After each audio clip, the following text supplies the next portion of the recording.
السلام علیکم۔ شہود بھائی کے انداز سے کہیں بھی ایسا نہیں لگ رہا تھا کہ وہ یہ محسوس کر رہے ہوں کہ وہ 6 ماہ کے بعد گھر واپس آئے ہیں۔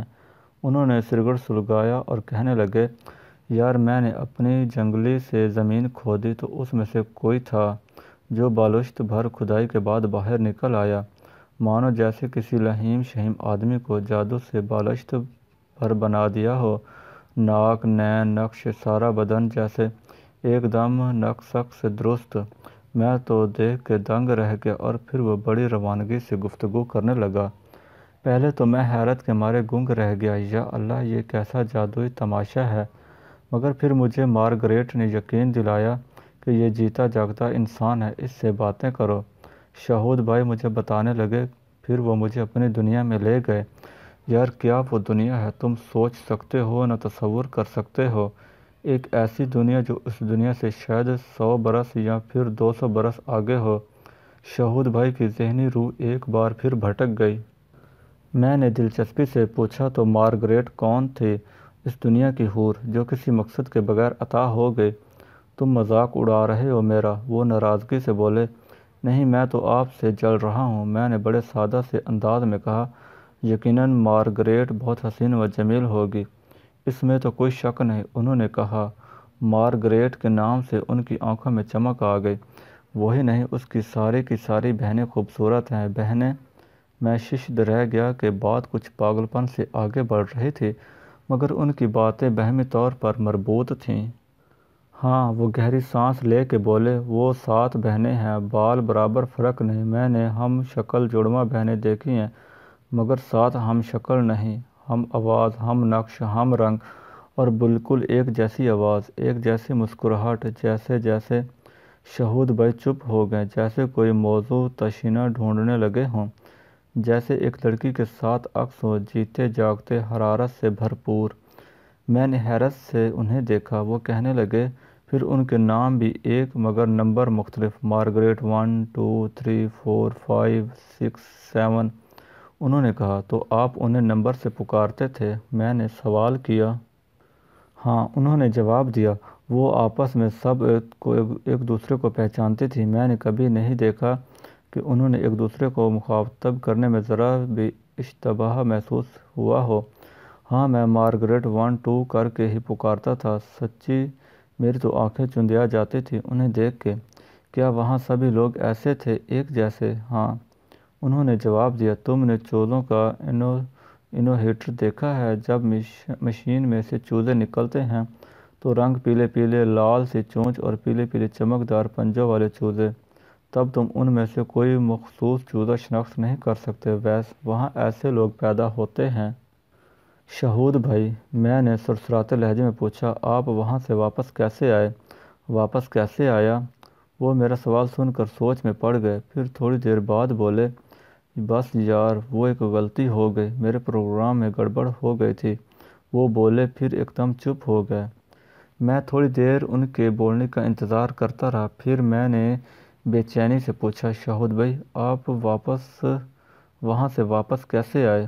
میں نے بتایا نا، میرے پروگرام میں گڑبڑ ہو گئی تھی، انہوں نے جھنجھلا کر کچھ ناگواری سے کہا اور پھر اچانک گانا گانے لگے۔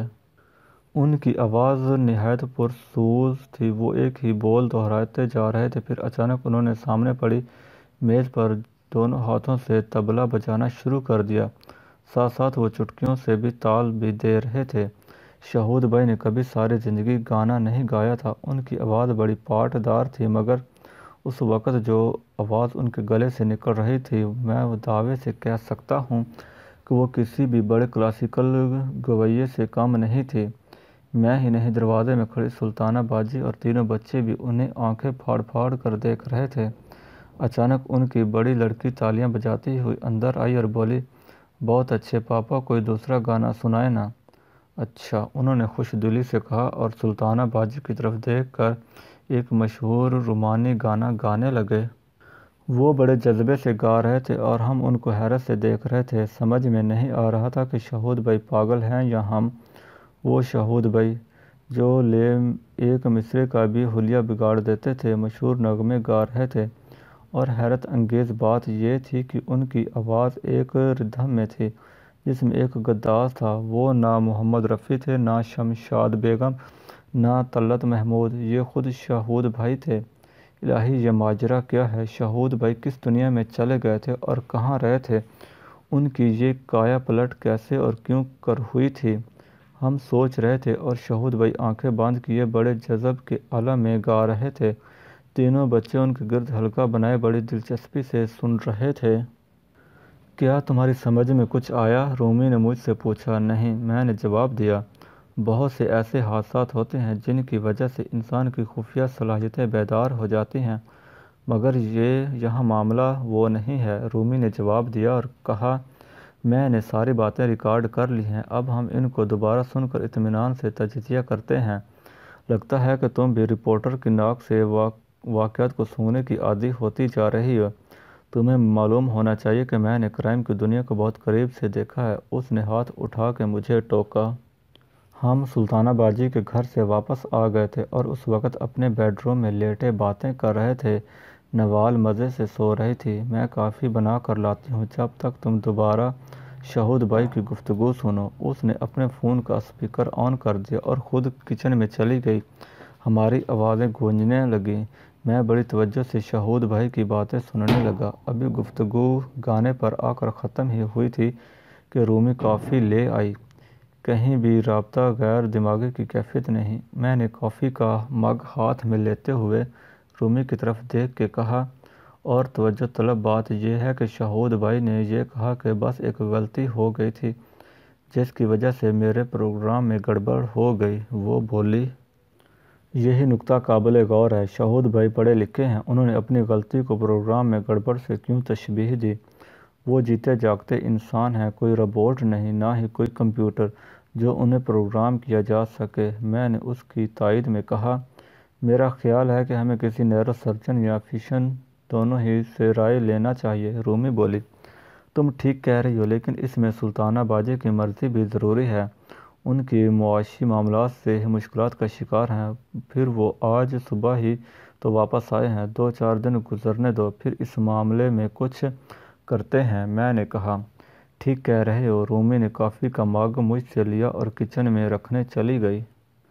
میں سوچنے لگا، آخر شہود بھائی 6 ماہ کہاں رہے تھے؟ مارگریٹ، 7 بہنیں، ساتوں ہم شکل، پھر ان کے کوئی نام نہیں، صرف کوڈ نمبر، پھر وہاں ایک جیسے چوزوں کی طرح ہم شکل انسان۔ آخر وہ کون سی دنیا سے ہو کر آئے تھے؟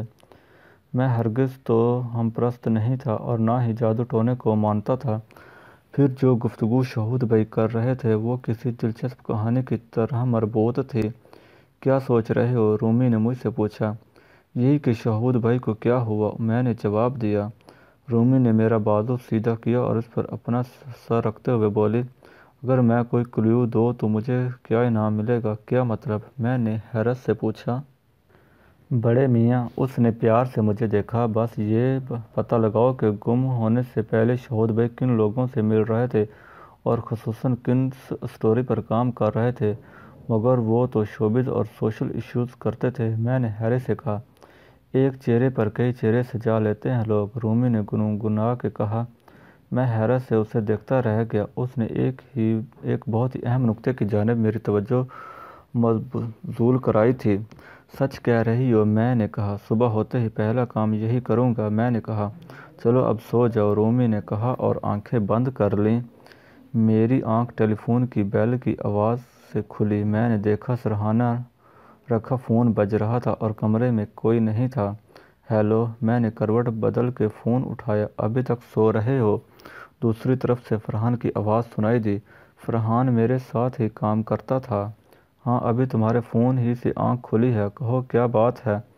میں نے حیران ہو کر پوچھا، کیونکہ فرحان مجھے عموماً فون نہیں کرتا تھا اور وہ بھی گھر کے لینڈ لائن نمبر پر۔ ویسے بھی شعبہ صحافت کے اکثر لوگ 12 بجے سے پہلے کم ہی اٹھتے ہیں۔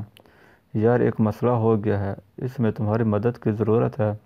تمہارے تعلقات کی فہرست میں شاید کوئی نیورو فزیشین یا سرجن ہو۔ خیریت ہے نا؟ میں اٹھ کے بیٹھ گیا۔ کسی کو طبی امداد کی ضرورت پڑ گئی؟ یار، وہ میری ایک دوست ہے، شوبز کی، نئی آئی ہے، بس ذرا سا اس کا دماغ چل گیا ہے۔ کون ہے وہ اور کیا دماغ چل گیا ہے؟ میں نے پوچھا۔ کیا تم میرے ساتھ چل سکتے ہو؟ فرحان نے پوچھا۔ بالکل، کیوں نہیں، تم اس وقت کہاں ہو؟ میں نے فوراً ہی سوال کیا۔ ابھی تو میں آفس میں ہی ہوں، اگر یہاں آ جاؤ تو ساتھ چلیں گے، یا ایڈریس بتا دو وہاں پہنچ جاؤ۔ میں بھی پہنچ جاؤں گا، فرحان نے بتایا۔ میں پہلے تو کبھی اس سے ملا نہیں اور نہ ہی یہ میری بیٹ ہے، تم انتظار کرو، میں فریش ہو کر آتا ہوں، آفس تمہارے ساتھ ہی چلوں گا، میں نے تیزی سے کہا اور فون بند کر دیا۔ اردو ناول صبح امید۔